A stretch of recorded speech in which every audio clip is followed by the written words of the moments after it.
Good evening, ladies and gentlemen. We are live with yet again another episode of Empire State of Baseball. This is our off season, December 9th of the year 2024, episode 111, 111, 777s if you're a Mets fan, because you're feeling lucky, you're feeling happy, you're feeling ecstatic. We're on Instagram, X, YouTube, and powered by StreamYard. Well, gentlemen, it's one of my favorite times of the year, the winter meetings. You know, when you look at the MLB offseason, the winter meetings is always the biggest milestone. You get to the winter meetings, you hope you have a ton of action. Some years the winter meetings are a complete bust. Watch out, Corey. Joe's about to blow his load over his microphone. Corey, that's not the way to do this intro. Juan Soto is a New York Met, baby. Come on, Corey. Bring that energy. Let's go. Yeah, I mean, the Mets have slayed the dragon, baby. King Cohen is king of New York. And I love every second of it. Hang the banner, Joe. I guess you hang the off-season banner. That's be, you know, true. Enjoy that. Enjoy that off-season banner. It's gonna, man. I will raise it so high. Much for you. I'm sure you will. That's what Mets fans would do. Listen, it's a very fun day to be a Met fan right now. I mean, I'm personally ecstatic. Like I was saying, winter meetings, sometimes they're great. Sometimes they're a snooze fest. The Mets could do absolutely nothing the next 2 weeks. You're thrilled. You're happy. There's more work to be done. Don't get me wrong. The team's got to do more to improve, but could not be happy right now to be a Mets fan. Garbage. I will say this, folks, and welcome back to Empire State of Baseball. It's been 3 weeks. A lot has happened, and we're going to get into Soto and some of the other transactions that the Mets have completed here. But yeah, we're back, and you know what's great about this, guys? Usually when something like this news with Juan Soto signing with the Mets happens, we have to fire up an emergency pod. We got to get everybody together. It's like, all right, be ready by the microphone. We got to get ready to go. And luckily, this thing happened late last night. There was no way we were going to get on a pod until the next day, and here we are on a Monday, perfectly scheduled. So Juan Soto, as crazy as it sounds, coming from a Yankee fan over here, but the Yankee fan who had a plan B to not bring back Soto a few weeks back. Thank you for making big news last week so we can have a great show tonight and kick this thing off. Subway Series offseason edition. Juan Soto headed to the New York Mets for $675, $15 million. And could 675. I shortchanged it. 765. 765 plus 805. It's 805. 800 million is craziness. And Rich, the highest paid for posterity, we had our Christmas party, our work Christmas party. Yes, I do unfortunately have to see Rich in real life at work at times. What did I tell you the number Steve Cohen would have to go to get this done at that party? Oh, I told you 800 million was the number that he said it was close drop. to 800 million. Yep. I said 800 million is the number that Cohen has to do to attract people to his loser franchise. So, I mean, hey, good for him. Good for Mets fans. You should be happy. Oh, listen, I'm pumped, and I know we're gonna get into it more in a moment, but it is like a new era for Mets baseball, man. I mean, for all the crap we've dealt with in the Wilpon years, I mean, the best tweet that I have for reference right now is back in, I think it was the 2019 offseason or the 2018 offseason, whenever Machado and Harper were free agents, and the quote from Jeff Wilpon, I don't know how many teams have more than one $30 million player on their roster. No. Oh, Madon, what a time. What a time to be alive. Craziness. But yes, Corey alluded to an insane show that we got here tonight, as we're only a day into the winter meeting. So we're hoping that Twitter can break some news, but I'm sure a lot of you guys here in our comment stream here on YouTube are going to be there to break it for us. So let's shout out some of those folks who've joined us here from X and Instagram, YouTube. We got Jacob Truzzi in the building, as always. Smack that lake, and sub button for the fellas on your way in. Shout out to H Show. Joe is going to be insufferable, but I'm here for it. You're damn right. It's insufferable every episode, so nothing will change. Shout out to Hitman. What's going on, Hitman? Sierra Yeager with the little Christmas tree emoji, trying to match what I got going on here at the studio with the Christmas tree in the background. Big Slick just straight up Mets suck. You know, listen, we're probably gonna get a few of that tonight. Shout out to Big Slick. We got Jack Esposito. What's going on, Jack? Dr. Kulo. I agree with Big Slick. Dan Garcia's in the house. Shout out to Dan. We got Greg. Can't wait to hear Tom tell us why Soto isn't worth it. He is. Tom's been banging the opposite banner. I mean, listen, would I have loved the Yankees to sign Juan Soto for that 16-year, $760 million contract? Yeah, I would have. Is Juan Soto worth that much money? No, he's not. He's not worth that. He's not worth $800 million. He's great. He's an incredible hitter. He's a terrible defender. He's going to end up being a DH. People are already throwing out Albert Pujols 2.0 out there. And listen, the Mets got the money to spend for it, but you can't say he's worth that money. He's getting paid in real day value, what, like $200 million more than Ohtani, and Ohtani's going to be pitching, and he's also a better hitter than Soto. You can't say it's worth it. It's worth it because the Mets have the money and they can afford it. They can afford it. It's not worth it, is what I would say. I mean, you can make the argument no athlete's worth $700 million. Maybe Ohtani simply because he gets literally an entire country outside of the U.S. watching his games. It's just, outside of sports, is there a profession worth $700 million? Is there podcaster dealing with Joe? Listen to his hot air for an hour a week. I feel like I'm getting severely Lauren, what's going on? Pars, what's up? Smack that like and hit the subscribe. CK over Yankees Pod, what's going on? Chris, we got Swift in the building as well, also of Yankees Pod. Chris DeEvans, Yankees at 5 already on December 9th. Jordan DeRose, good to see Jordan here coming in over from X. Hello, everybody. Still feeling a certain blue and orange. Amazing after 24 hours. So, yes, it's going to be a hot one tonight, folks. And Billy Crow also in the building as well. Lionel Messi got 4 years, $674 million in 2017. Beat that AAV, Boris. All right.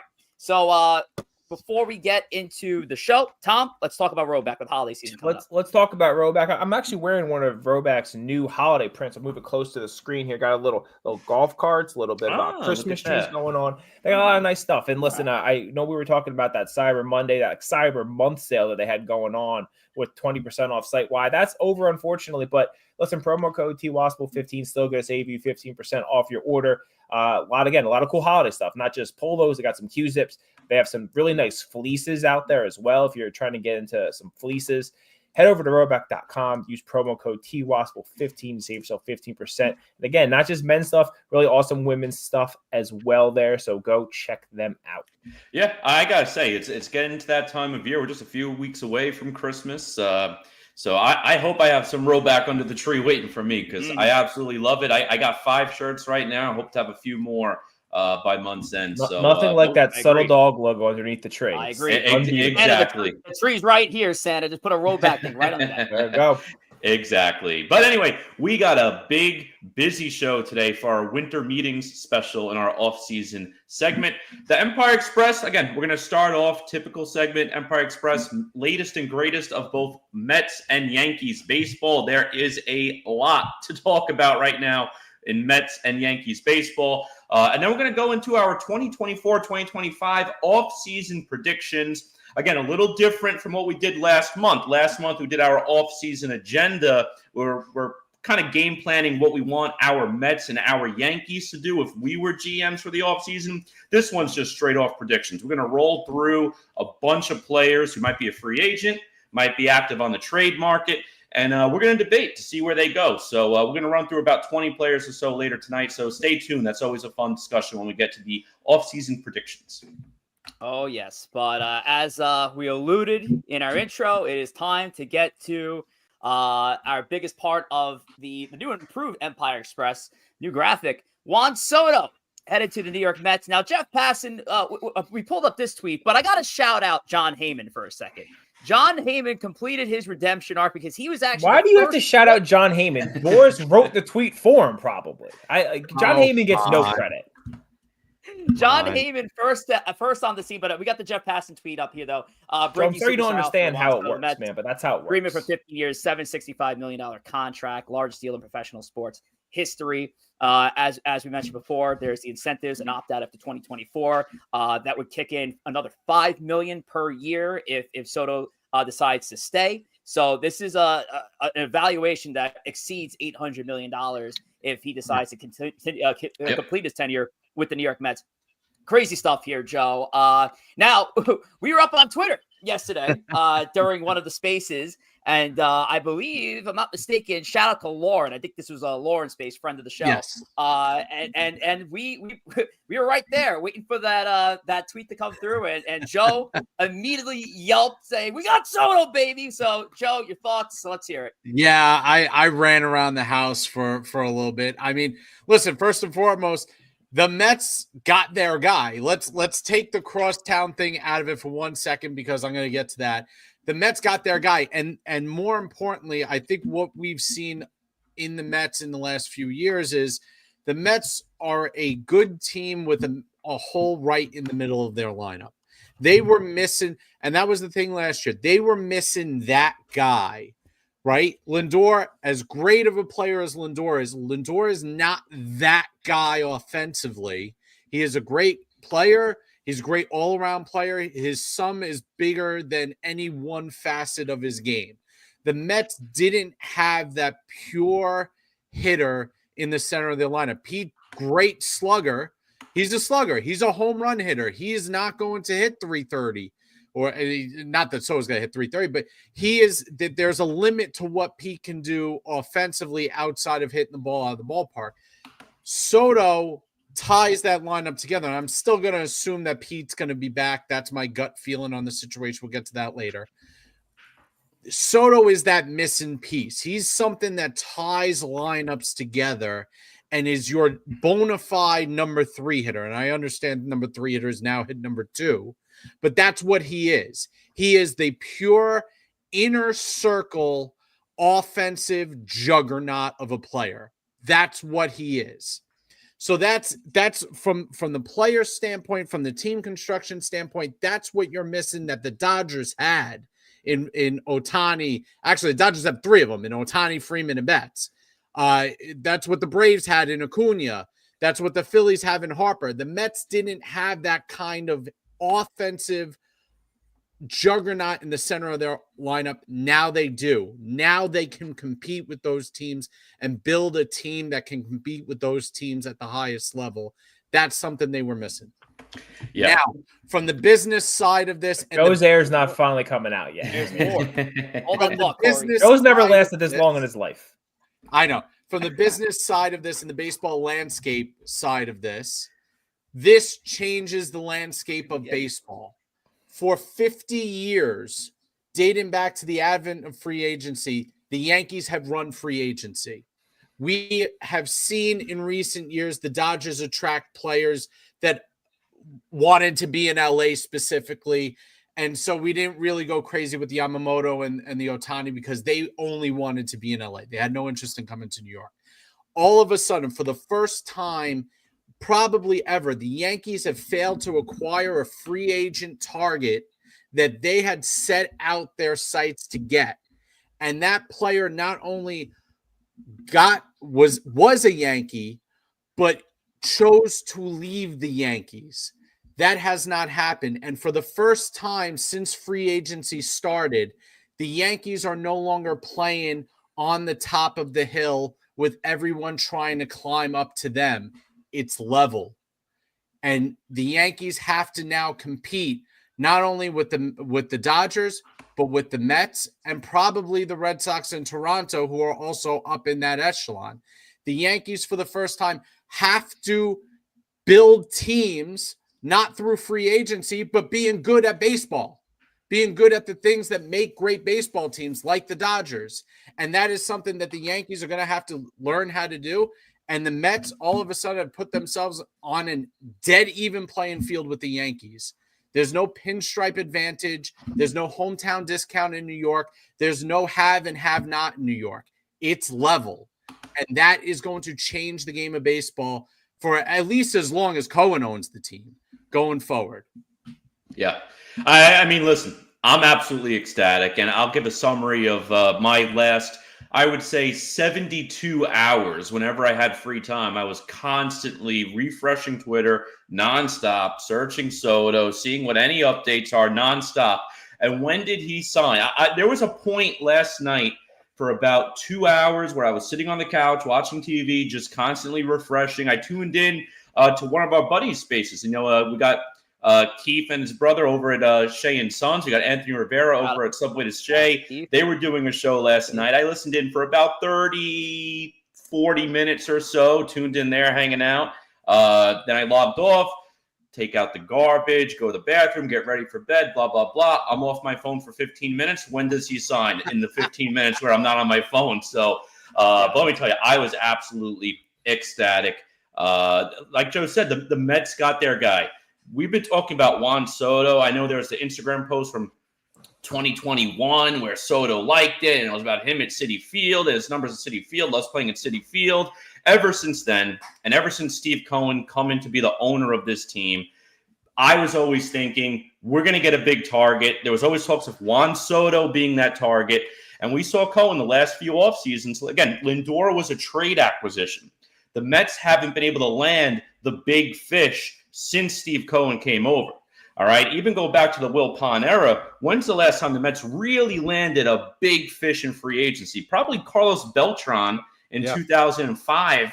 That was probably their last biggest free agent acquisition. Every other big move for the Mets is pretty much a trade or a player who came up through the system. All right, so this is the best single free agency signing for the Mets since Beltran in 2005. And Soto, I mean, he's such a generational talent. He completely changes the dynamics of this lineup, too. I mean, you're getting a 26-year-old free agent. How often does that happen? You're getting a 26-year-old free agent who's a multi-time All-Star. Yeah. It rarely happens. So for the Mets to go out, they spent the money. Again, no player is worth $750 million, $800 million with bonuses, whatever. No player.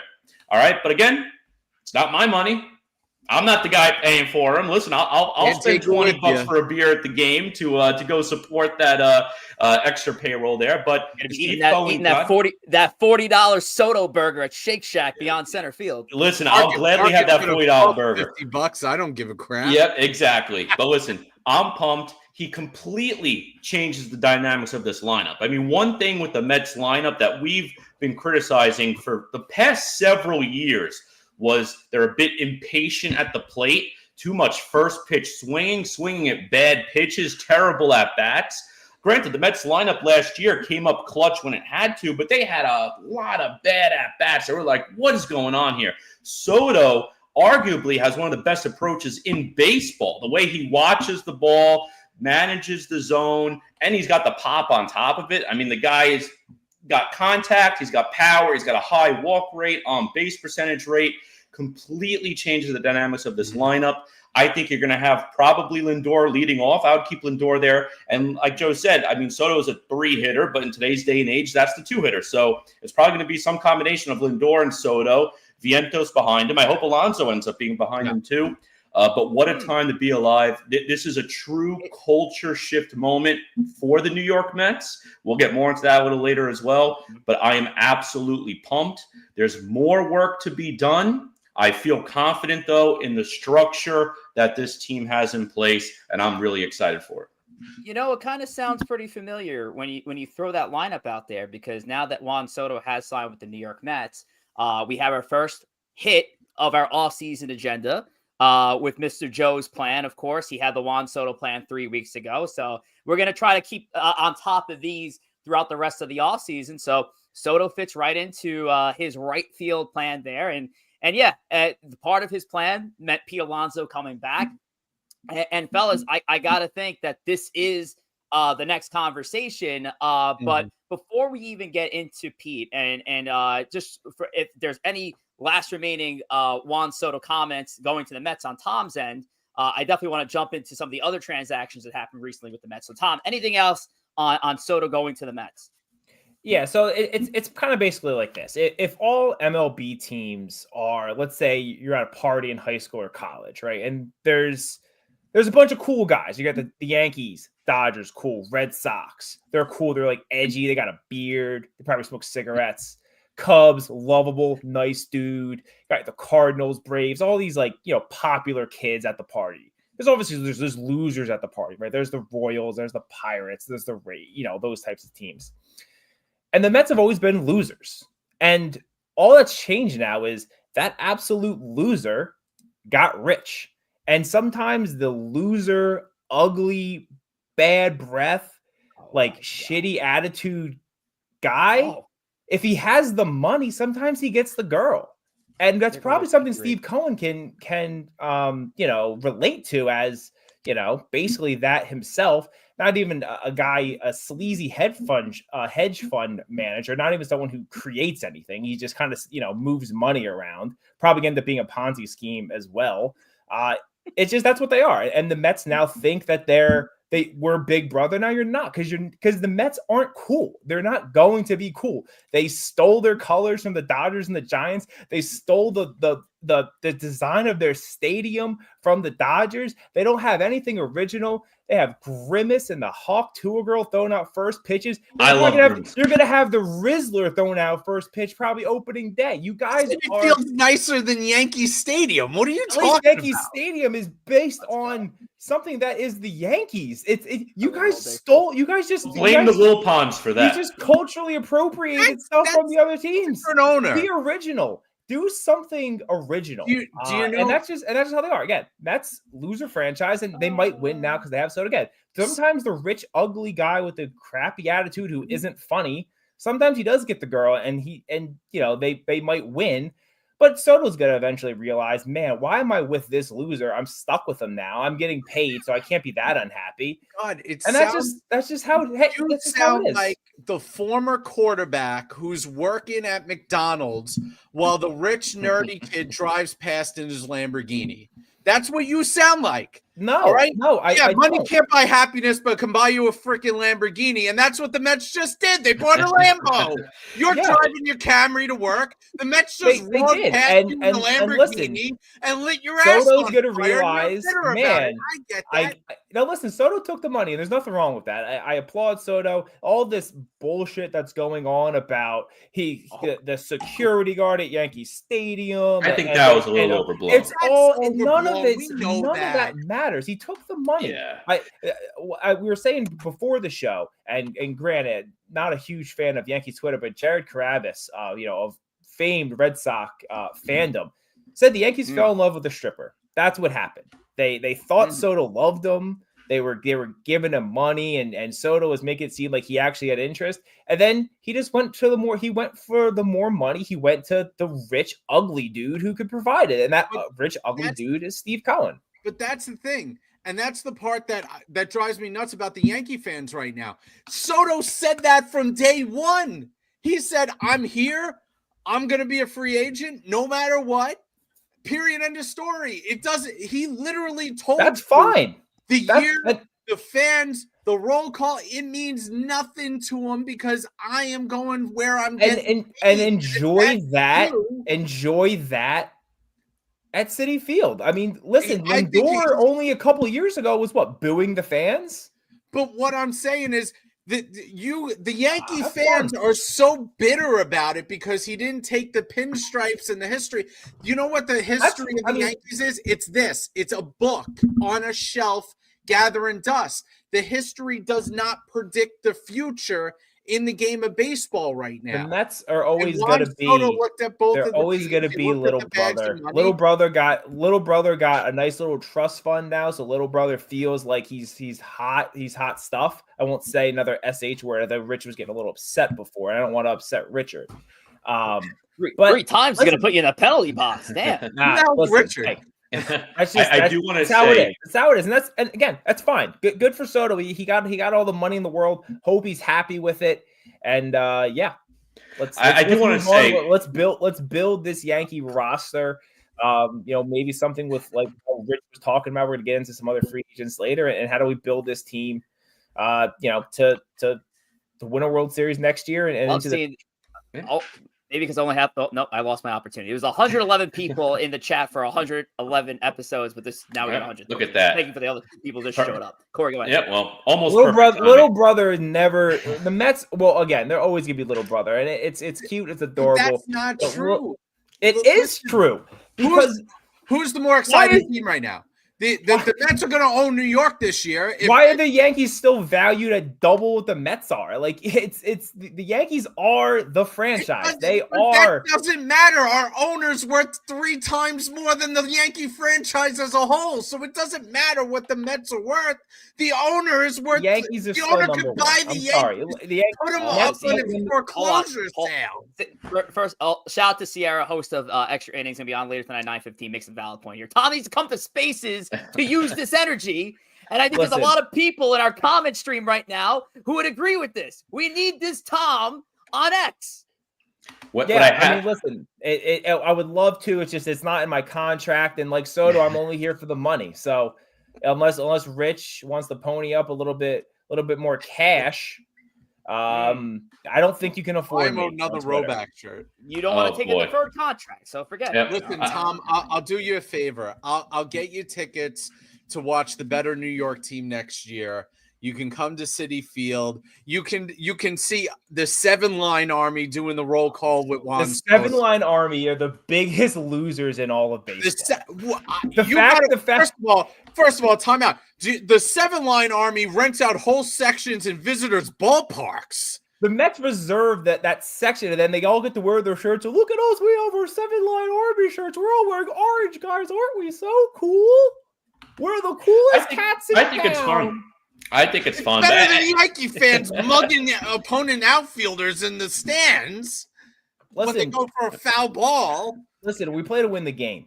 We play to win. We're a team. I do want to say one thing with Cohen, too, because right now the New York Mets are really in a compared to where they were under the Wilpon era and the very, very early part of the Cohen era, it's a culture change. And it's such a breath of fresh air to see that this team, if there's a player that they want, there's no limitation preventing them from at least making the attempt. Whether you get the player or not, it's a different story. Like the Mets, they wanted Yamamoto. They didn't get him, but they did everything they could. But they didn't get him. It is what it is. Soto did everything they could, and they got him. The other thing with Cohen, too, what makes it awesome is he's a fan. And despite being the richest owner in baseball by a mile, he's a man of the people. I mean, he's a guy, he's always outside Citi Field. He's always shaking Mets fans' hands, having conversations with them. Every time the Mets do some sort of event, Cohen is out there engaging with the fans, having a great time with it. And Cohen was a legitimate Mets fan before he bought ownership, too. So from a Mets standpoint, complete culture shift. And again, I do think the security guard situation was completely overblown with the Yankee side of the house, but I do have to call out on the Mets side. Alex Cohen's done a great job. I mean, Citi Field, very family-friendly place, and even with the players too, throughout the whole playoffs, they were constantly posting photos with all the wives, like setting up tables of like, oh, thank God Alex Cohen's here. Guys, it doesn't matter. I'm sorry. If you want to buy into the narrative, go ahead, but like that doesn't matter. It's all PR. Listen, if you're dumb enough to buy into it, well, I guess Rich was like, "Listen, I guess I'm out." Listen, we all know that this came down to money. We know that's fine. The factor, but wrong with that. But little things add up, and so the idea that the Mets and have built this culture, that Soto was invited to Cohen's house, that they spent time together in a space that wasn't a formal setting in a hotel conference room. I think all of that does add up. No, it doesn't, Joe. Joe, it doesn't. It doesn't. If those offers were switched, if the Yankees offered what the Mets did and the Mets offered the Yankees, or if the Red Sox or if the Dodgers, I won't say the Blue Jays because Canada is this whole other issue. If the Cubs, if anyone else had the same offer, he would have signed there. And again, that's fine. Agree with that. That's his right. But also, we were saying coming into this offseason that if the offers were close, that if all things were near close to each other, that he'd go back Greg to Kadary is an absolute clown out there, by the way. What? I mean, listen, I know he's one of your boys, but I mean, going back to the Heyman thing from before. I'm sorry, Greg, if you're too dense to understand how news works and how Heyman gets information from Boris. Did Keith McPherson step over the line? Probably, but yes, if you don't understand how news works and how information gets out to people, is because Scott Boras gets information directly from But John all Heyman the gets information reporters, directly from Scott Boras. That's how that works. Insiders have contacts. They are signed contacts when they get that position from the network or from the newspaper. That's how that works.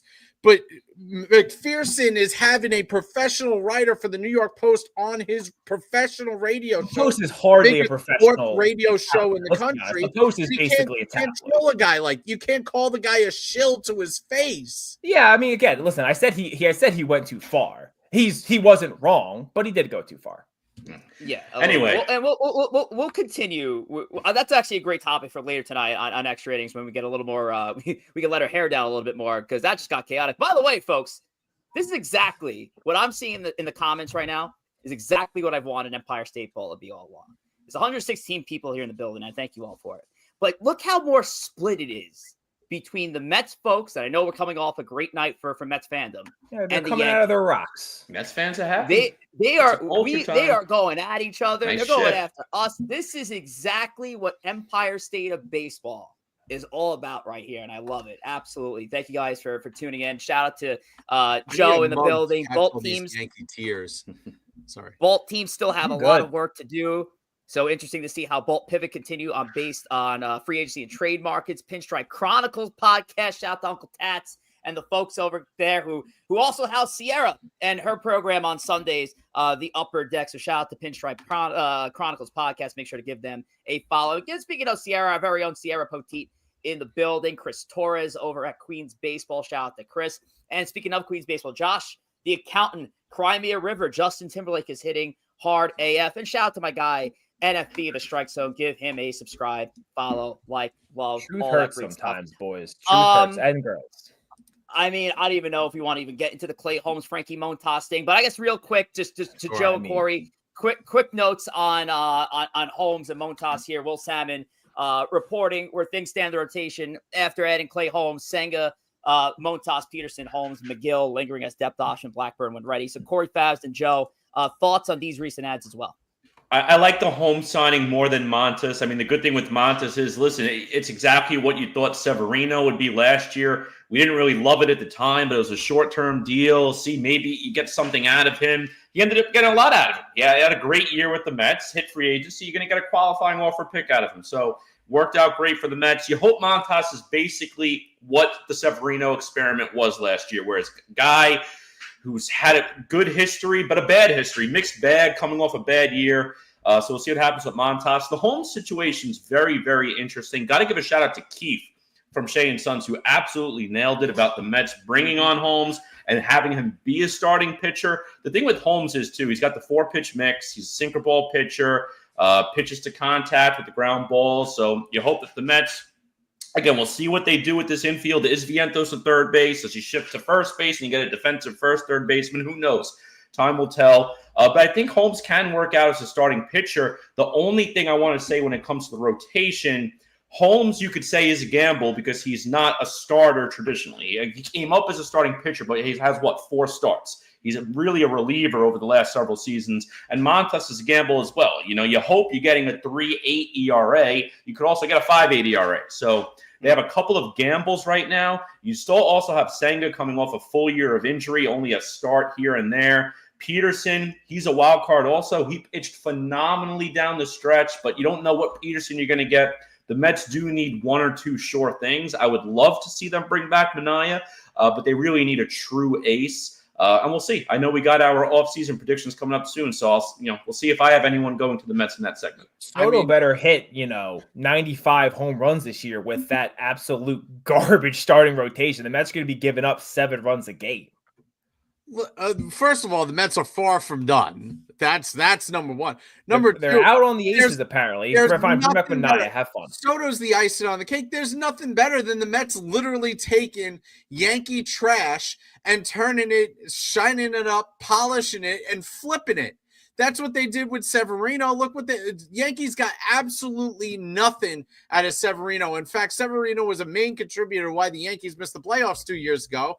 And then Severino was better as a Yankee than he was as a Met. What do you mean the saying that they got nothing out of him is I mean, listen, you say a lot of stupid things, but that's one of the dumber things you've ever said. Well, again, he walked out the door with a 6.8 ERA. Disgrace. The Yankees got no compensation for him walking out the door. The Mets bring him over here, give him a spit shine, and polish him up real good. And he becomes an average pitcher. Get a good year out of him, and then what do? They let Oakland sign him for $70 million and get a draft pick out of him. So now what are the Mets? Hang on a second now, Joe. I got to correct you. They are the Athletics. Get it right. They're no longer Oakland. I don't even know what Oakland is. Whatever Oakland is. Now they're going to do it to Frankie Montas, which is going to piss the Yankee fans off to no end because they traded for him and he didn't work out. He was a bum. And now they're going to take a Yankee. He never pitched really Yankee closer, and they're going to make him an ace. And that's the one that's going to be the icing on the cake. The Yankees took Clay Holmes, who was really off the scrap heap, and turned him into what he was. Listen, if you think you got nothing for him, and the Mets are going to end up getting a draft pick out of him too. It's going to be fantastic. I love it. I mean, the Mets they think they're this like pitching factory now. When Luis Severino was an average MLB pitcher last year, and Sean Manaea has a track record of having seasons like he did. And they think they're going to keep doing it, which again is funny because that rotation is terrible, and their bullpen from last year is also terrible. So they have the money to spend. I'm not saying that they can't improve it, but if you're going in with this, even if you go out and just sign one other guy, the Mets rotation is better than the Yankees' current lineup. No, that is true. It is not. You're right. No, it is not. In what world is the Mets rotation better than the Yankees lineup currently?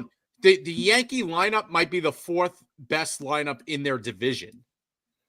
The Mets, the Senga is coming off an injury. He was good 2 years ago. Montas and Holmes and McGill are big question marks. Peterson's also a question mark. The Yankees, I'm not saying that their lineup is great, but their lineup is this Yankee lineup would have a better OPS plus than the Mets. This current Mets rotation would have an ERA plus. Wait a second. Time out. First of all, if you look at last year's numbers, the Met and Yankee rotations were almost identical as far as numbers across the board. The Mets had a slightly higher ERA, but the Mets also played the Braves and the Phillies 17 times each. So that's if you look at the numbers, they're almost identical across the board. So that the Mets had a fun rotation. If you guys roll that rotation out, which you're not going to, but if you were to roll that rotation out in the spring, good luck. Tom, your lineup right now is the lineup of 70 win teams. That's not true. Tom, do you know the OPS plus of the guys on your team last year? This Yankee lineup is basically the same lineup from 2 years ago, and the Yankees weren't great, but they weren't a 70-win team. They were an 82-win team. Okay, there's a big difference between those two things. Volpe had an 84 OPS plus last year. Chisholm, everybody loves Jazz Chisholm, he had a 107 OPS plus. That's the highest OPS plus you have on your team outside of Aaron Judge is 107. It's kind of a big one. You're not mentioning Aaron Judge, who had one of the greatest. Yes, you have Judge. Why would anybody pitch to Judge right now? Not a man alive. Nobody alive should pitch to Judge. He didn't have protection last year, and he did what he did. Photo batted in front of him. Traffic generated in front of him. He's got nothing in front of him now. All right, let me cut in here because I'm like we're so over time on everything, and we still got to get to Yankees Plan B stuff here. Tom and Joe could literally go at it all night. I mean, I might as well just drop out with Corey Favs. We'll be over on Twitter Space talk. I might have to just kind of put a call to Chris Torres because the guy over here just is not understanding things. And listen, I feel bad. I feel bad for him. I mean, he must have a very low reading comprehension or just general intelligence. Now he's turned on the entire crowd here. Wow. This is what happens when you lose your free agent for the first time ever. After losing said free agent, let's talk about the potential pivot moves for the New York Yankees, and we'll get more into depth later on extra innings here. Now, this was put out there by somebody on ESPN NYY. It wasn't me. I don't know. This was me. Tom, is this you? This was me. This was you. This was me. So Tom here with a potential plan B offseason, Teoscar Hernandez, 75 over 3, for Max Fried, 150 for 6, and then trading for Cody Bellinger, find some other smaller moves to improve the team, and let's get ready for 2025. Can't sit here and cry all winter. Now, I'm not going to have you break down every single one of your moves here, Thomas, but if there was one move, one plan B that the Yankees need to prioritize right now, who or what would that be? I would. God, it's either for me. It's either Teoscar or Fried. Honestly, I think they're a team that you need talent. Listen. All teams need to add talent, right? And the Yankees have the ability to add talent.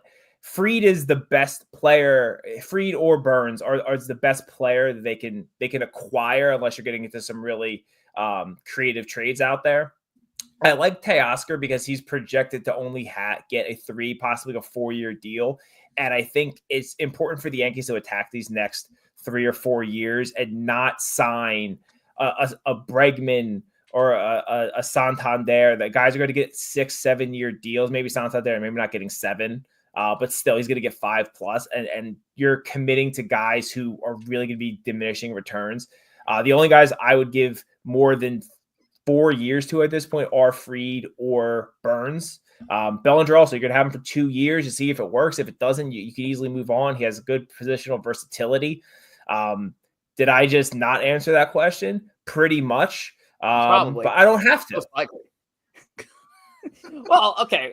As far as I think the move that the Yankees need to turn to next, I would step up the effort for Cody Bellinger. And I understand that this wasn't part of my own offseason agenda when I did have the plan B assignment. But this was shortly after Cody Bellinger accepted his return back to the Cubs, because he's got a very player-friendly deal there. I think it's a player option, not a club option, if I'm not mistaken, with the Chicago Cubs that Cody Bellinger accepted. I think one of the guys will pull it up. But for Cody Bellinger to be available and free via trade, the thinking here is obviously the Cubs are trying to dump a good portion of that $27 million plus in Cody. The Yankees have vacancies at first base and in the outfield right now. It does make sense to address one of those areas with Cody Bellinger and kind of let the market dictate what you're going to do with the other vacancy. The Max Fried stuff, I've been seeing Max Fried kick around. Corbin Burns, another name for starting rotation. Great, but again, the Yankees' core issues, I don't think starts at starting pitching. And I kind of feel like them targeting a guy like Max Fried, you're going for a surplus move when, once again, it's more of a want, not a need right now. The Yankees need to figure out the corner infield if Jazz Chisholm's moving to second base. They need to figure out one of the outfield spots. They need to figure out their leadoff hitter. They need to figure out who's going to better this team defensively, who's going to be better, who's going to be a fixture fundamentally on this team. And I just don't think starting pitching is the way to go right now. And in this current market, and Corey and Joe has talked about this great starting pitching market right now, I think if the Yankees waited 2 or 3 weeks to address those other needs, there will still be another starting pitcher out there and available if you want to go down that route. Yeah, I actually do agree with Tom's suggestions here from a Yankee standpoint.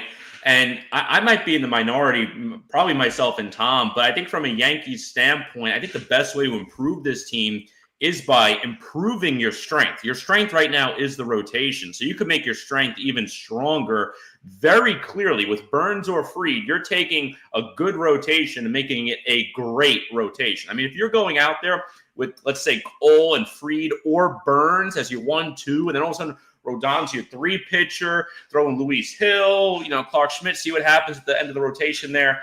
That's a great rotation. And I think from a Yankees standpoint, your biggest weakness is what was exposed in that World Series matchup with the Dodgers, and it's fundamentals, it's defense, it's playing guys out of position, older players. So I think if you take your strength, make it even stronger, which you clearly could do. You do that with one of Fried's or Burns, and then you start bringing in guys, so you start playing players in their natural positions. If you bring in a Bregman, let's say, and you're moving Jazz to second, all of a sudden you have a natural infield. I think Bellinger, I think we all pretty much agree Bellinger would be a nice addition for the Yankees. Focus on defense there. And I think everything else will start to fall into place for the Yankees. If you go out and try to just replace Juan Soto, you're going to have a failure of an offseason because no player or no two players is replacing Juan Soto. That production's not coming back. You want to instead focus your funds in other areas to improve other weaknesses or improve your strengths. You're not replacing the production Juan Soto got out of right field, but you could improve your defense. You could make your rotation from good to great. And then all of a sudden, you have a better matchup actually versus the Dodgers than you did last World Series. See, I disagree. I don't see why the Yankees need starting pitching. They are paying so much money to Colin Rodon. You're telling me they're going to add another $30 million starter on top of that. The fact of the matter is the Yankees can't score runs. They have Aaron Judge and nobody else around him. Well, that's the 2015 Mets. The 2015 Mets got there because every pitcher in that rotation was an all-star. Even Colon pitching to a mid-3 ERA. I have a problem but the Mets had a couple bats that were at least average bats. The Yankees got 5 guys in the lineup projected right now that aren't major league caliber offensive players. That's just the truth. The season, yeah, but the off season's not done. The Yankees aren't rolling into what they're not rolling into the season with what they currently have. Just like the Mets aren't rolling into the season with what their rotation is. My point was their rotation starting pitchers. That's the thing I'm saying. You have 6 starting pitchers. The idea is if you can go out and sign a Fried or a Burns, you can then trade from your strength. You could trade a Nestor. You could trade a Schmidt if you need to. You could honestly trade Stroman. I know people don't like him, but for how much money pitchers are getting paid right now, Stroman does have value out there. You could trade one of those for a bat. I'm not saying that would be in the Bellinger deal, but you could make a deal like that to improve the offense. That's kind of the thought behind going that way. Bellinger, by the way, $25 million player option for next year. He's making 27.5 this year. But I figured it was a player option. Yeah. Like I said, I just think right now the Yankee rotation's fine. It got him there last year. You didn't necessarily lose because of your pitching. You lost because of your offense and defense, and your offense just got a lot worse because Glaber and Soto are no longer there. So, Joe, did you just stand up for Glaber? Look at you. You can't even hide that grin. He's better than Sean Birdie. I know it's a good day for Joe. If he's defending Glaber Torres. Look at him. I wouldn't pay him $20 million. Also, by the way, Chris Torres, there's a reason why you're here listening to me talk, and I would never waste my time with whatever nonsense comes out of your mouth. Let's just keep it that way, okay? I've never actually seen a heel turn. I've actually never seen a heel turn. Tom, what do you think about Jazz moving to center? I'm here on a show. I mean, I don't particularly like it. I'd rather him go to second, but I think he played an all right third, and maybe with an off season could do it better. So we can get more into Plan B off season. I'll just wrap with this real quick. When it comes down to it, the areas of focus that I mentioned earlier, between the corner infield, left field, better defense, leadoff hitter. All that said, I don't think Juan Soto solves any of that. And this is why I've been banging the drum for the Yankees to move past Juan Soto. The Yankees have way too many issues for having just about, what was it, Joe? $55 to $60 million to spend before hitting tax tier 4. It just didn't seem realistic. And to expect the Yankees to then make the move for that guy and then live out the rest of the offseason on the trade market, I just don't see it. I never saw that as the realistic move, the realistic route for the Yankees to pull this offseason. So Juan Soto moving on to the Mets, listen, it could have been a lot worse. Up until about a week ago, he was connected to the Red Sox, the Blue Jays, the Dodgers. If he went to the Dodgers, I think I would have stopped watching baseball altogether. So this is a good scenario, even though, again, we're going to see him on the back of newspapers in the blue and orange. This is a good scenario. Joe, you're child's play, man. I deal with you all the time. Gonna be a lot.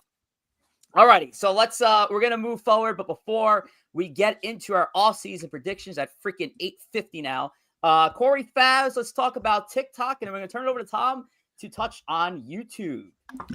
Listen, we'll see how much longer TikTok's around with the potential ban looming in January. But anyway, until that happens, go ahead and follow at Empire State of Baseball on TikTok. Right now, Rich is pretty much running the show there. We'll send him the reels that you'll see on Instagram too. So you got a little bit of everything in TikTok. So if you are a talker, go ahead at Empire State of Baseball for post-game recaps, reels, and more. And YouTube.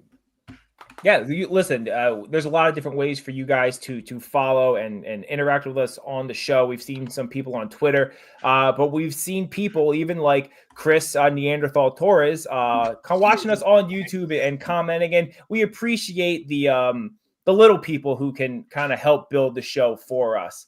So if you're not following us on YouTube, please head over there, give us a like, share, subscribe, tell your friends. Again, if you have friends, if you don't, that's on you kind of. Empire State of Baseball YouTube is our preferred way to watch. Yeah, we had a jump in subscribers over the last couple of weeks, so thank you guys for continuing to subscribing and liking and all that great stuff. And hey, on those days that we go live, we try to get on top of the game early and let you guys know what time we're going live and whatnot. But we hit that notification bell, let you know better than I ever can when we go live at the moment of the show. So it's 8:51 p.m. Eastern. So let's get into the offseason predictions of the remaining. Yes, Chris. I mean, the peons of the YouTube world is kind of really. I could have used a different term. Continue, Rich. Oh boy. Okay. We're about to lose some subscribers after tonight's episode, I see. All right, let's get into the off-season predictions. So last year we did this, and it was a lot of fun. We actually did this last year without Corey Favs. I don't know what happened to Corey Favs when we did this episode. I don't know if you were sick or whatnot. I know it was December. Couldn't make that episode, but it was fun. I watched it too. I wish I was there. So, but hey, you're here now for the second annual edition of our off-season predictions, and we're gonna throw it up on the whiteboard here, and we're going to go through. We got 20 combination of free agents and trade targets, and where we think they're going to go. And we start at the top here in alphabetical order with Pete Alonso, and we're all feeling he's going to stay with the New York Mets, Corey Favs. Yeah, and listen, I really hope he stays too. I heard a couple of things last night. I heard the Mets were exploring shorter term deals for more average annual value. We'll see what happens, but Alonso adds pop to that lineup. Thing is now Soto, he is the overall best bat in that lineup. You have you have Lindor in front of him. If you throw Pete behind him, I mean, that's a great lineup. I really hope he re-signs. I feel pretty good. I'd say I'm about 60 to 70% confident in the Mets re-signing him. So we'll see how it plays out. Yeah, I think the most important thing is the Mets. Joe couldn't handle not talking. I mean, I thought we were going. All right, well, Rich, you do. Joe, he's your guy. Let's speak on him. We're gonna just jump around, but go ahead. Yeah, the Mets need that one power hitter behind Soto right now. I mean, that's it.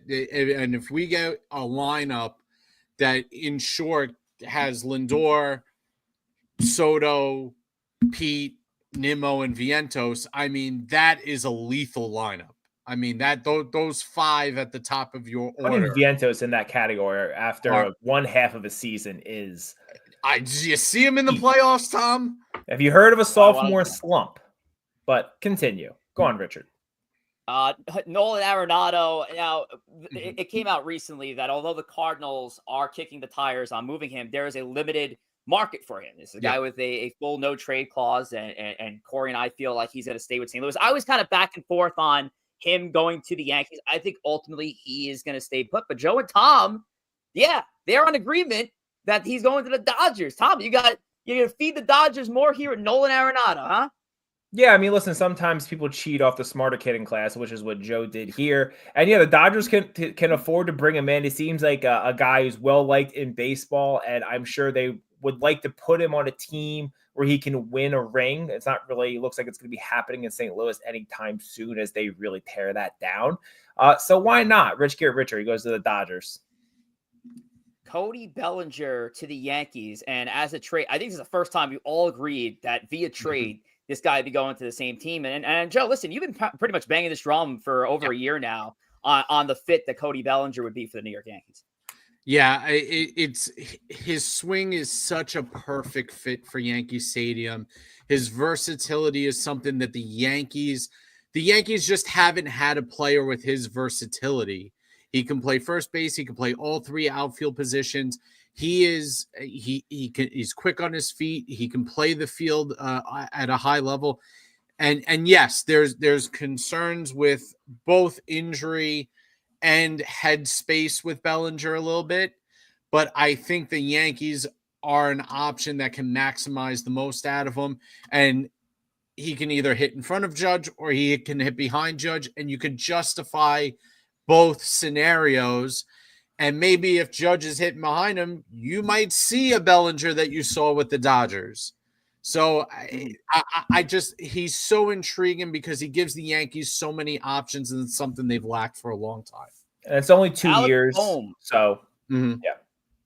Alec Bohm in the final row here. I'm not going to get much into it. I'll just say here, Joe has him going to the Yankees. And I guess the only thing I'll mention about Bohm, if it is the New York Yankees, I kind of hope it's first base. Again, I know third base is his position. He has struggled there. I would like to see him try to flip to the other side of the diamond in that scenario. Bohm, Corey, you have him staying. I have him going to the Cubs. The Cubs also need help on their corner infield currently.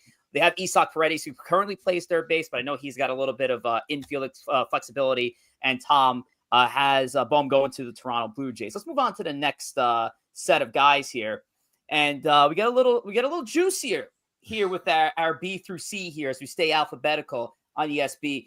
Alex Bregman. So Joe and Tom keeping Alex in Houston there, but Corey Favs with an interesting one. Boston Red Sox getting in on Alex Bregman. Let's talk about that. Yeah, I tell you what, the Red Sox are going to look to spend a little bit. I know there was a brief moment when people thought the Red Sox were the favorite. I never really believed it for Soto, but clearly they're going to spend. And there's been a lot of talk of moving Devers to first base. You could see at the bottom as well. I have a trade with Crochet, going over to the Red Sox. So it kind of makes sense. Throwing Tristan Cassis in that deal. Then you get Bregman, experienced player, postseason player at third base, Devers to first base. You make the trade with your assets for the pitcher. So I kind of made it like a package deal where I got Bregman and Crochet in this Boston conundrum because of one deal leading to another. Yeah, it's funny you mentioned Crochet. I'll jump down for him for a second because you just mentioned him up.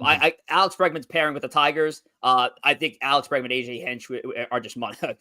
Unfortunately for us Yankee fans, just money together. I think that makes sense. They have a veteran guy in their presence. But Garrett Crochet, you have him going to Boston. I was right there having him go to Boston, but I have another left-handed pitcher going the Red Sox way. So I left Garrett Crochet off, and along with Joe, me and him both have him going to the Baltimore Orioles to try to bolster that rotation. Joe, Garrett Crochet's price is very high, but if you have the prospect capital like Baltimore or even Boston here, there definitely could be a partnership between those two teams. Yeah, and I think we have the right two teams that are going to be in the mix for Crochet. It's going to take a very top tier prospect to get him. And for me, I can see Baltimore saying, okay, we can give you Jackson Holiday and it won't hurt. I don't think Boston is at the point where they can give the top prospects up like Mayer or Anthony and it not hurt the where Boston is right now. They're relying on those guys to be the future. The Orioles can trade Holiday and be okay in the infield with Kowser and Henderson and all. They'll be fine. They need an ace to keep up in that division. That's why I think Baltimore's more willing to part with a top prospect than the Red Sox. I have Baltimore doing something crazy this offseason and keeping their focus on starting pitching. So not only do I have them trading for Garrett Crochet, I also do have them signing Corbin Burns on top of it to have an emphatic 1-2 punch. And Tom, you also have Corbin Burns staying in Baltimore. And I guess and it makes sense. Look, you got a new $1 billion owner in there. He needs a landmark signing. Why not start with your own in Corbin Burns? Yeah, I agree. And we talked about the Orioles lineup with the youth and the depth and the talent there. It's the rotation, which was really decimated by injuries. They're going to have some guys coming back next year that are going to help bolster that rotation. But none of those guys are aces or really even guys you would feel really comfortable in the two spot. I think they bring Corbin Burns back. They've been touting that they have the money now. Let's see if they do. And I could listen, for as much as I don't want Crochet going to the Orioles, or frankly, I don't want him going to the Red Sox either. I think that makes sense for them to do as well and kind of build the pitching that way, have the young offense, and just don't everyone get hurt. And then the Orioles are going to be right up there at the top of the AL East again. Mm-hmm. Corey, you were the offseason agenda inspiration for my pick of the Mets acquiring Luis Castillo via trade. Joe feeling the same way as well. I mean, again, it's a creative way to bring in a starting pitcher of Castillo's caliber for what would honestly be under cost compared to a premium top of the line starting pitcher in free agency. Corey Favs, Luis Castillo to the Mets. Yeah, listen, I would absolutely love it. I don't think the Mets are going to go out there and give a pitcher a 7-year contract in free agency. That's not really the Stearns model. But at the same time, the Mets' biggest asset right now is cash. It's not their prospects. The prospects, again, the system's getting better, but you're not in a position like the Orioles where you can go out there and do this type of big trade. So I think the Mets' best chance at getting a true top of the rotation guy is probably not going to be the free agency route. I think they're going to end up going a trade route where they could eat a lot of money. Maybe you throw McNeil, eat a lot of the McNeil money. I mean, that's pretty much what I did in the trade. I just don't think though. I don't think Castillo isn't owed a crazy amount of money for how quality he is, and I don't think the Mets have the ammo to really acquire him. I think Castillo is going to cost a big time prospect, and I guess the Mets want to do that, but it's not going to be any kind of a McNeil and some guy's been kicking around in the minors for 5 years. That's not happening. Well, I think Corey has Clifford in the deal, who's a top 100 prospect, and I think that the idea with like in Corey's scenario with McNeil and Beatty going there. The Mariners are so desperate for offense; those guys can slide into the lineup immediately, and they get their prospects on the back end. So, I'd have to explore the trades. I know the trade values are weird on Castillo because he is making so much money, and he is on the other side of 30 as a starting pitcher. So the trade values don't value him the same. I'm just kind of curious at what they would trade Castillo for. Let's move on to the next set of players. Again, we're doing 20 players, free agents, and trade targets, and our predictions, not where we want them to go. It's where we think they're actually going to end up by the end of this offseason. Just want to shout out to Kevin Cruz over at NYYU. Shout out to Kevin, the crew over there, and Pete PF Soto the Met all the way over from X. So shout out to Pete. And boom to the Yankees. CK likes the boom to the Yankees move there. All right, so let's get to the next set of players. We have, we got a couple of Yankee logos in the mix, so definitely going to touch on that. We start at the top with Jack Flaherty. Now, Corey and Tom have Jack returning to the Detroit Tigers, the team he started off the 2024 season with. Joe has Flaherty going to the Cubs, which makes a lot of sense. The Cubs right now are very left-handed in their rotation. But I have him going to the New York Yankees. And this was a player that the Yankees had targeted at the trade deadline this past year. Now, is this my go-to guy in the Yankees rotation that they should absolutely look at? No. But again, go to my mention of what I said earlier. The Yankees need to address their woes offensively and defensively, and starting pitching doesn't get them there. But because how deep this market is, I think by the time the Yankees do look at starting pitching, I think a guy like Jack Flaherty can absolutely still be available. So I'm going to stay with Flaherty going to the Yankees. But Joe, with Flaherty going to the Cubs there, I'm guessing that's the move you went because how left-handed their rotation is. Yeah, and the Cubs need another starter to pair with in Namaga. And I think the Cubs are in a weird spot because they have the semblance of a team that with some adjustments can probably creep up on the Brewers. I just don't know how to get there from them. So I'm going to go with them flipping the script and kind of go pitch and heavy and try and do it that way in a light hidden NL Central. That would be my thought. Tom, let's talk about what you did here. Max Fried and Teoscar Hernandez headed to the New York Yankees, and the Yankees have been connected to these two, especially Max Fried, and there could be something done within the next week. And he's connected to the two teams that are being mentioned here in the row, the Red Sox and the Yanks. Corey has him going to the Cubs, would make a 5-man lefty rotation. That is just wild stuff. Max Fried, Teoscar Hernandez. Let's talk about that, Tom. Listen, did I do this 10 minutes after Soto signed with the Mets? Yeah, I did. And then is that why this came out some of the way it did? Maybe it is. I think Max Fried's definitely a possibility, and I really would like Teoscar Hernandez as a Yankee. But yeah, listen, again, I think the Yankees need any team needs to add talent. I think Max Fried is at the top of the talent list that is available on the free agent market. You add to that strength, and then you could trade from that dearth that you have in starting pitching to acquire more offense.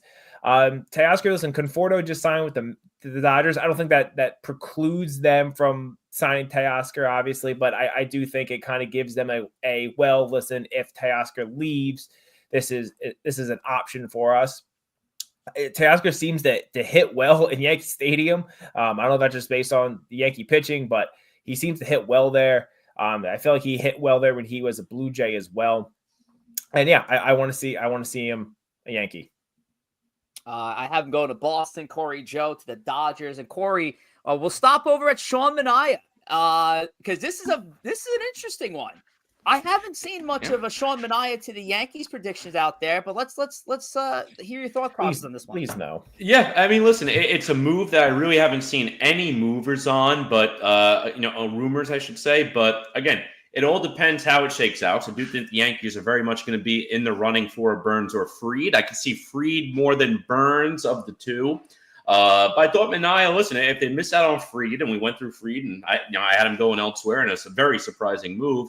Where do the Yankees go? There's not too many other top-tier free agent pitchers, but you get a guy like Sean Manaea. He's pitched in New York, pitched in the postseason in New York, so you don't have to worry about that script about, I can't pitch in New York, I can't pitch in the playoffs. He did both, so it solves that need. It's a middle-of-the-rotation arm. Again, the Yankees don't need a true ace as much as I think it would be a great benefit to get a Fried. Do they necessarily need a Fried? No, it would be a very nice addition. So I thought Manaea, that would be interesting. Give him a decent deal and save some money and put those resources elsewhere. Corey, if I didn't want him back, I would love this move so much because the Yankees trying to flip script on the Met and taking the Met cast off only for it to blow up in their face would be icing on the cake. I mean, that's what this move would do. That's not what the Yankees do, though. Manaea would go back to having a 5 ERA after they gave him $24 million a year. Meanwhile, the Mets got Frankie Montas with 3.2 ERA next year. Oh. That would be the icing on the cake for me. Joe clearly took an edible before this episode. Joe has Keith's tribal chief Sean Manaea staying with the New York Mets. Oh, and screw MLB, by the way.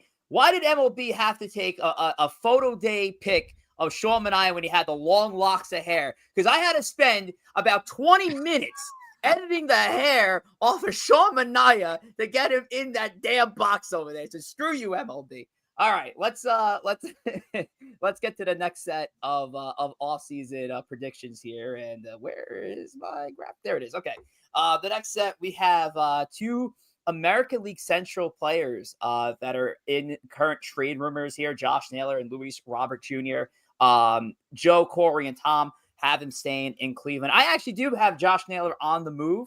I have him going to Seattle. I think Seattle can definitely use a little bit more left-handed pop in that lineup with Randy Arozarena and Julio Rodriguez. I think Naylor does make sense for that Seattle team.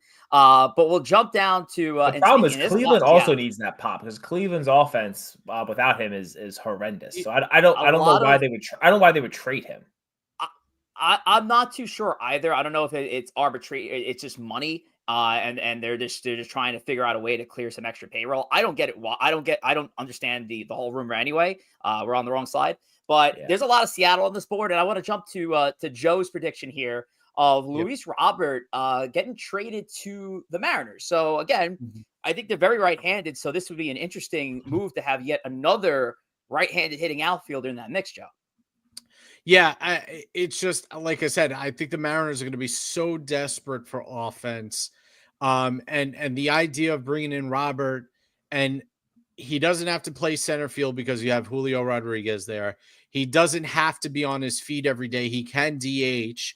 We know he's injury prone. So to kind of put him in a rotational outfield between right field or left field, depending on where you want to play a Rosarena, and a DH spot might be a good plan to get the most out of Luis Robert. That might put Robert in a position to succeed. Whereas, the White Sox just stick him in center field and hope he stays healthy. I think the Mariners can come up with a different plan and get the most out of Robert. Just back on the Naylor thing, the only reason why I say he stays, it's really hard to have two brothers on a team and trade one of them. I don't think that's good baseball sense. Just my opinion, especially when those two guys are too hard of the order guys for you. You're going to trade the guy's brother and then you expect the other brother to be chill with that? I don't like that. So that's why I have him staying. Anyway, go ahead. All right. It's interesting. It's also a business too. So listen, it is. You separate the brother, you trade Bo with Josh. I don't know, but brothers have been separated before in major. The Uptons have been separated. The Harrisons have been separated. I don't know. I think that's kind of crazy. Now, what I thought was really crazy, and now Anthony Santander's market is pretty open throughout throughout baseball. You're now seeing the American League East teams in the mix, the Orioles, the Yankees, the Red Sox. There's a Met connection as well. But the fellas outside of myself here have them all going to Seattle. So, Corey, what did I miss here with Santander going to Seattle? It's the offense. It's the need for offense. And Santander, is he a sexy free agent? No, he's not a Juan Soto, but he's a legitimate bat. He's going to add a lot of pop to an offense, as was dead last in a lot of statistical categories for being a team on paper most people had making a playoff run. So it's a good offensive weapon, and they need offense. So I just thought it was a pretty good fit.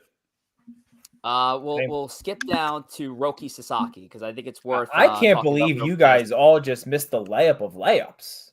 I mean, I'm sorry, what was he's that? a Dodger. It's like the Sasaki to the Dodgers is when you put him in the list. I looked him up. I was thinking, is there another Sasaki that's a free agent because he's a Dodger? That's period, end of story. Come on. Yeah. Again. And I think a couple of weeks ago, hell, even earlier in the season, I think everybody would have had him pegged for that same organization. And who knows? Yeah, he absolutely could still be headed to the Los Angeles Dodgers. But Roki Sasaki is a little bit of a different case. He kind of still resembles that old guard of Japanese starting pitchers that kind of want to build up on their own merit without, being behind a veteran Japanese starting pitcher. And Roki Sasaki being with Seattle, I think makes a lot of sense. Roki Sasaki makes a lot of sense. San Diego, okay, sure. I think he's the head guy over Yu Darvish in that rotation. But Yu Darvish is the one. I'm sorry, what was that? I believe Yu Darvish is like the Japanese equivalent of a godfather to him. Like he's literally family. So that's why I have him go to San Diego. The one similarity, of course, as you see here, is San Francisco, San Diego, Seattle, LA, keeping them on the West Coast. I mean, there's not even a point to have them go anywhere further than the West side there. And I think these four teams, I feel good that it's going to be one of the four that he ends up going to. I agree. Else outside of this group here, Corey Favs. I debated four teams for Sasaki. I mean, Dodgers were my first choice. I was like, you know what? There's so many cooks in that kitchen. They legitimately have like 9 guys who could start a game for them. Yeah. So that's the only reason I didn't go Dodgers, despite it being the team I thought most. I definitely thought Padres. I definitely thought Mariners. I went with the Giants because, again, it's the international pool money.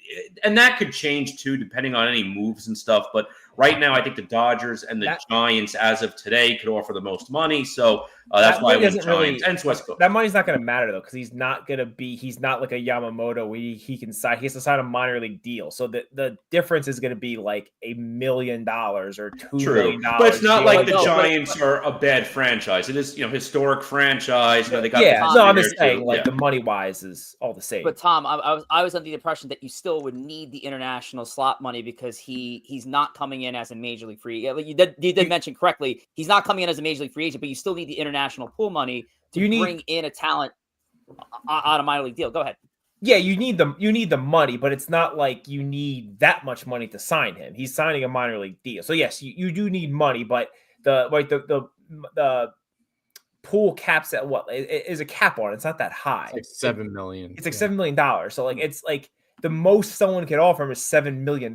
It's more about endorsement opportunities. Yeah, it's about him then being developed into a pitcher. And that's the only reason why I don't choose the Dodgers is because after Ohtani and Betts and Freeman and Yamamoto, where's his endorsements coming from? You know, you have in Japan too. 6 other, but you have 2 bigger Japanese stars. Correct. On that same team. I think it just limits, like Senga for the Mets pulled in more endorsement money than Yamamoto did. Because 213 people are tuning in right now. Thank you all. I just looked at the number. I've been caught up in the graphics here. So thank you all for showing up here for Empire State of Baseball episode 111. Let's finish off with our final Chris left, unfortunately. Folks. Sierra, don't worry. We're not going to forget Gleyber Torres in the mix, but Gleyber Torres is being forgotten by the New York Yankees, according to our predictions here. The Toronto Blue Jays for Corey Joe. Oh, man, you're going to hate mine. I have him going to Boston. I actually do think he could be a great fit for the Red Sox, who are extremely left-handed. They definitely need some depth there at the second base position. So I have him being paired up with Rafi Devers and Jarren Duran over in Boston. Tom's got him in Seattle. Yes, Tom, the Mariners have been a connection for Gleyber for quite a while here, so it would not shock me at all if we see Gleyber Torres head over to the West Coast. Yeah, and listen, Sarah, I'm very sorry I sent him as far away from New York as I could. The thing is, the Yankees hate Gleyber Torres, and they made that very clear this season. They've made it very clear recently. So it was not coming back to the Yankees, even though I think he was a good, productive player for a long time for them. We've beat this drum how many times during this segment here? Mariners need offense. Gleyber provides offense. I think a change of scenery, a huge change of scenery, would also do him really good, and I would be rooting for him.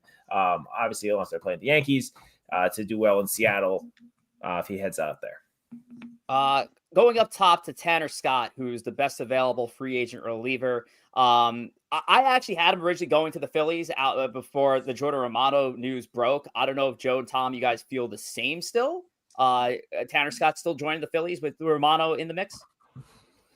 Yeah, I mean, I think it's possible, right? Like their bullpen has been poor, so they have the money they have all the offense in the world, so they can build that way. Their starting pitching is really good, so the bullpen just a huge area they can improve.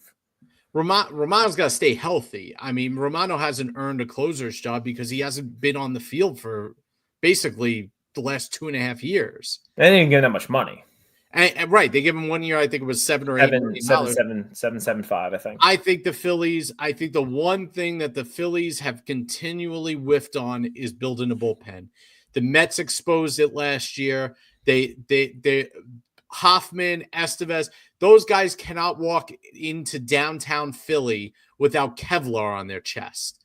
So the Phillies need to refresh the back of the bullpen, and they need that Romano's step 1, Tanner Scott would be step 2 for me. Yeah. And I think any team would want multiple lefties they could rely on. And the reason I went with Boston here, again, it's the Soto trickle effect where they were willing to spend a lot of money on Soto. They didn't. So put some of the funds elsewhere. So I went Boston in this case, but if I was Joe and Tom, I would probably still keep my prediction because any team would want multiple lefties. It's just a matter if you want to pay for multiple lefties.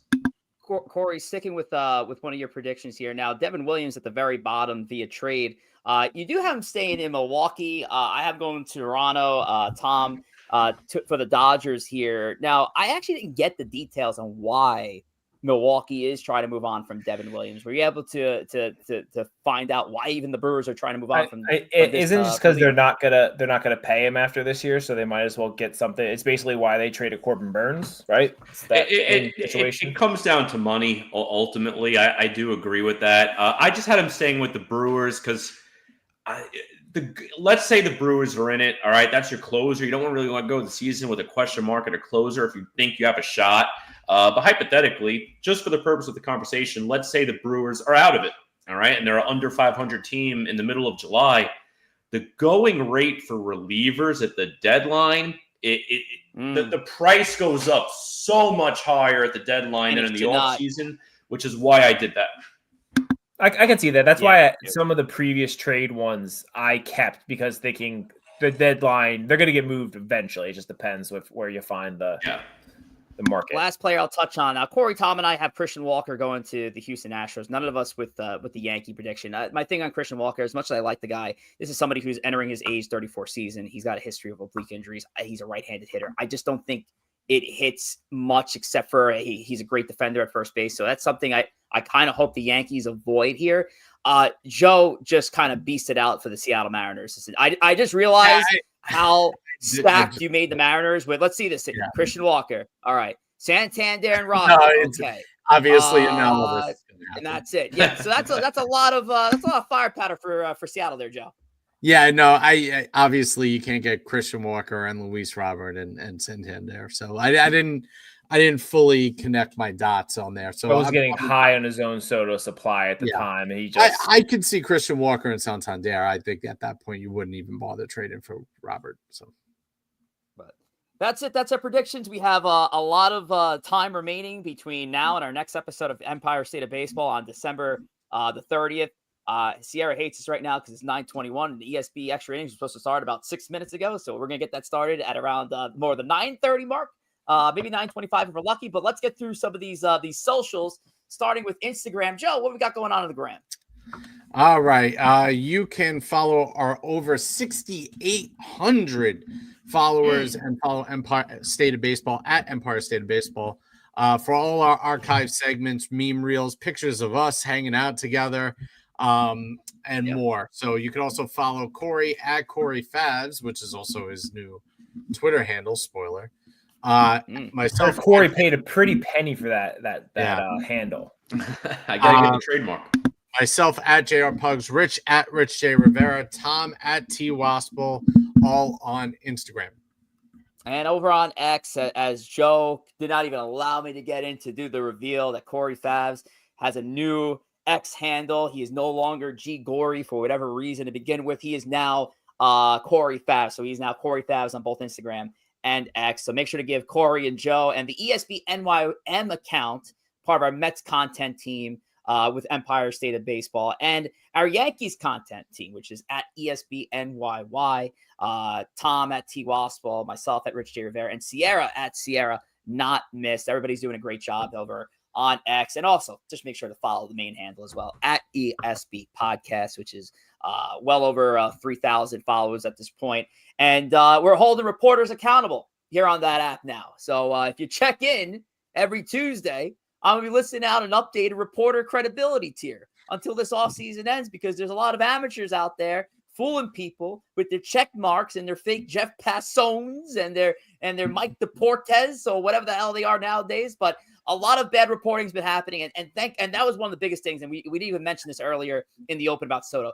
The one big reason why I'm so happy the Soto saga is done is because of the amateur hour reporting also is done with it. Now, I'm sure there's going to be a lot more of it to come. We still have a long off season to go, but at least with that portion of it done, Corey, Joe, Tom, we're done with the bad reporting.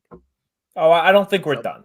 I don't think we're done. Well, done for now. Get that fake news tier going on Twitter, because there's if you're a random person, if you're, let's say, a middle school teacher and you claim to have sources, you're full of crap. All right, you are a fake bum that's farming follows. If you're a scoop page or a podcast claiming to have connections, you're fake.